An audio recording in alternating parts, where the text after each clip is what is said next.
ভাই, আমার মেয়ে সম্বন্ধে আপনারা সবকিছু জানেন তো? হ্যাঁ ভাই, আমরা জেনে শুনে এসেছি। সত্যি ভাই, আপনারা সবকিছু জানার সত্ত্বেও যে আমার মেয়ের সাথে আপনার ছেলের বিয়ে দিতে চাইছেন, তার জন্য আপনার কাছে আমি সারা জীবন কৃতজ্ঞ থাকবো। কি হলো মা, দাঁড়িয়ে থাকলে যে? বসো মা, বসো। বলছি মা, তোমার প্রথম বিয়েটা কোথায় হয়েছিল? ও জেনে আপনার লাভ কি? এইবার চুপ কর, যা বলছি তার উত্তর দিবি।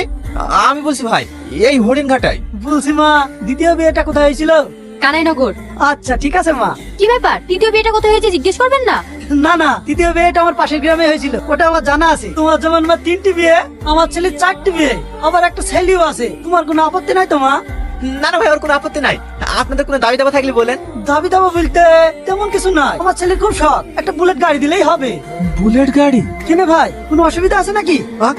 না না, কোনো অসুবিধা নাই। আমি বুলেট গাড়ি দেবো, আপনি বিয়ের ডেটটা ঠিক করুন। ঠিক আছে ভাই, বিয়ের ডেটটা ফোনে জানিয়ে দেবো। এখন তাহলে আসি ভাই। ওগো, বুলেট গাড়ি তো দেবো বললা, তুমি অত টাকা পাবো কোথায়?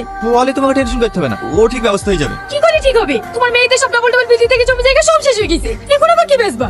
দরকার এই বাড়ি বিক্রি করে দেবো, তাও মেয়ের বিয়ে দেবো। দয়া করে তুমি এই বাড়ির জায়গাটুকু বিক্রি করো না। মেয়েদের জন্য তো তুমি সবকিছু শেষ করে দিয়েছো, অন্তত এই বাড়ির জায়গাটুকু ছেলের জন্য রাখো। সত্যি তুমি ঠিকই বলিস, এই বাড়ির জায়গা আমি বিক্রি করবো না, এই বাড়ির জায়গা আমার ছেলের জন্য রেখে দেবো। আমাকে অন্য কোনো ব্যবস্থা করতে হবে।